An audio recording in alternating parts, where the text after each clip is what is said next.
Tapi garisnya intinya apa? Kita jangan langsung tenging-tenging begitu, langsung ditengek-tengek. Kalau sekali tenging nggak keluar udah diem, gitu loh. Berarti itu jangan ditenging-tengek-tengek, didiemin dulu, terus kita minggir. Kalau saya selalu berhasil kalau misalnya gitu. Tuh, kenapa? Tak pinggirin. Mas sudah sepi, Mbak sudah sepi, udah sembuh. Dari pengalaman saya begitu, nggak usah pakai tenging-tenging, tengek-tengek, kasihan. Sampai disiram air segala macam, digebukin pakai anduk. Wah, saya pernah ngelihat orang ngusir setan kayak gitu, ya serem kali, kasihan amat. Bagus nggak mati, akhirnya dia mati ya, bisa mati loh gitu loh, kalau dia merontak begitu kan tindis kan, bisa mati loh.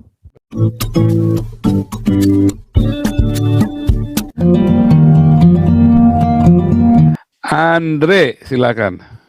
Shalom Pak Paul. Halo. Saya cuma ingin klarifikasi lagi mengenai yang kerasukan. Jadi yang benar-benar kerasukan itu ada atau tidak gitu? Kerasukan itu ya definisinya apa? Masalahnya zamannya Yesus belum ada namanya schizofren. Kerasukan itu kan berarti kan ada sesuatu yang lain dalam dia. Nah, pengertian roh itu apa? Roh itu kan pemukulan itu kan ada satu oknum kan masuk langsung dia membajak. Padahal itu kan sebenarnya semua apa? Adalah sebuah psikologis kan. Tapi kenapa orang yang, jadi saya mengenal orang yang benar-benar tidak pernah membahas kerasukan.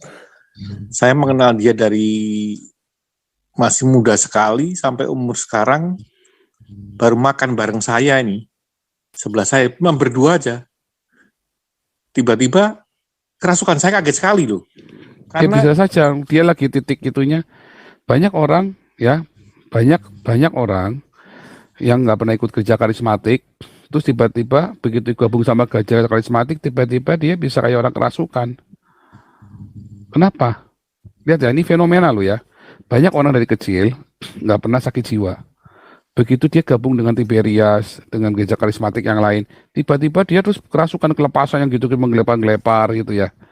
Kenapa? Ya karena diajarin, dikasih tahu. Kalau dia nggak tahu, ya dia nggak akan begitu. Tapi kalau yang satu ini kok anu ya, apa maksudnya? Dia waktu itu jadi teriak-teriak gitu. Iya sama, teriak-teriak dia lagi ada masalah.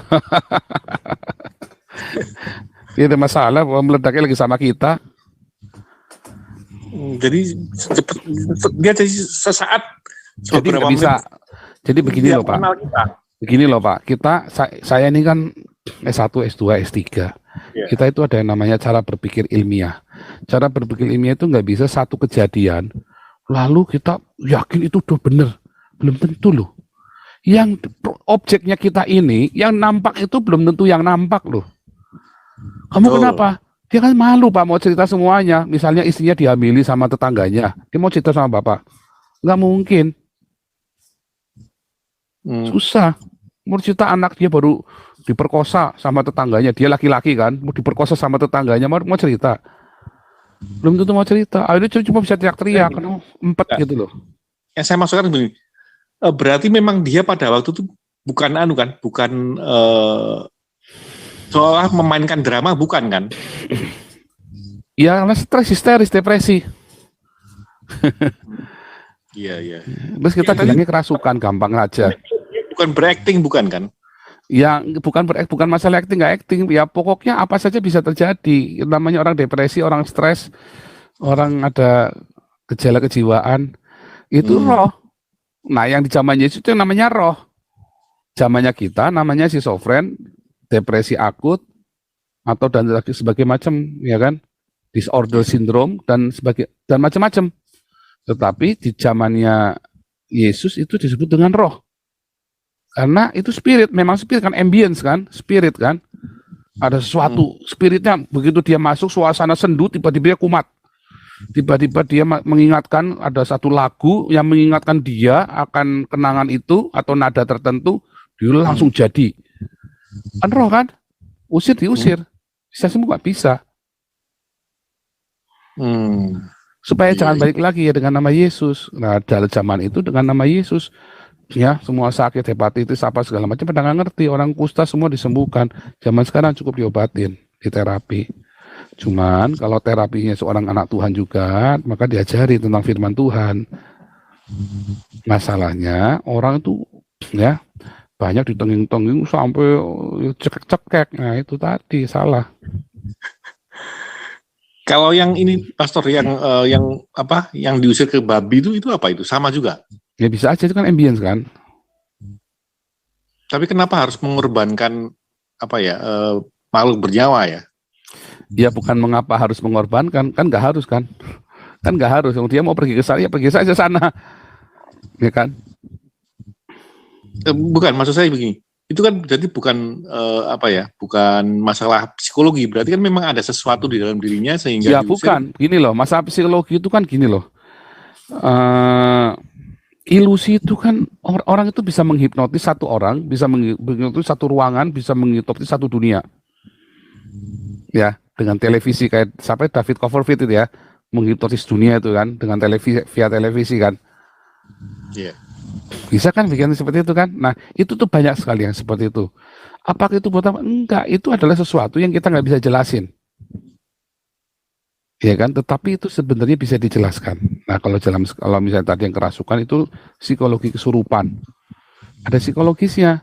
Kenapa bisa ke babi? Ya ada sebabnya dan itu panjang sekali nanti ceritanya. Mengapa bisa ke sana, bisa kemari, mengapa bisa menular, mengapa bisa ini, mengapa bisa begitu. Tetapi intinya yang saya maksud, jangan mudah percaya, itu roh ini, roh itu, segala macam disebut satu-satu. Jangan mudah percaya yang begituan. Bukan, kalau saya orangnya ini logika sekali. Jadi saya tuh susah untuk percaya semuanya. Mungkin malah bisa dibilang kalau belum lihat belum percaya gitu ya. Orang saya sudah lihat aja belum tentu percaya. Tapi saya sudah lihat aja belum tentu percaya kalau belum saya buktikan sendiri dengan beberapa percobaan riset. Nah itu karena yang satu itu belum tentu mewakili yang 20. Betul, saya setuju sih. Cuman kalau yang diusir terus dia lari ke babi, berarti itu kan bukan mengenai orang yang kesurupan satu ini, berarti ada pihak lain karena bisa membuat babinya terjun gitu. Kita nggak tahu ceritanya bagaimana. Kenapa yang satu itu bisa ke 2000? Misalnya nih, satu orang ini waktu dia manifestasi, kemudian dia menghambur ke babi-babi, babinya ikut panik, lari semua. Bisa nggak begitu? Bisa kan? Iya. Iya, udah begitu aja. Cuma kan kita nggak boleh ke sana. Udah berhenti di situ aja karena kita nggak ngerti. Gitu loh. Nanggap nggak? Tapi bisa nggak begitu skenario-nya? Begitu diusir, dia menggelepar, dia lari dari Yesus, dia muterin sambil teriak-teriak, muterin babi digebukin babinya panik, babinya masuk ke sana. Tapi orang itu sembuh. Karena kan loss semua kan? Iya. Histerianya itu kan keluar semua, loss semua. Setelah makan korban kan? Kenapa makan korban? Ya kita nggak ngerti. Karena memang pada kenyataannya ada satu pola. Alam itu punya pola itu. Yang kita belum ngerti dan saya mungkin belum bisa menjelaskan. Alam itu punya pola. Misalnya nih ya, Anda lihat ya pola ya.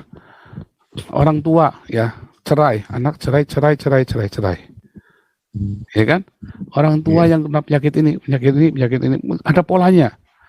Setiap berapa tahun sekali nanti ada kejadian ini. Misalnya begitu. Itu alam itu punya pola. Makanya orang Cina punya sio-sio, orang Jawa punya primbon, Pranato Mongso. Nah, itu makanya ada yang namanya orang pinter, karena dia mengamati semua pola ini, orang bijaksana, karena dia mengamati pola ini.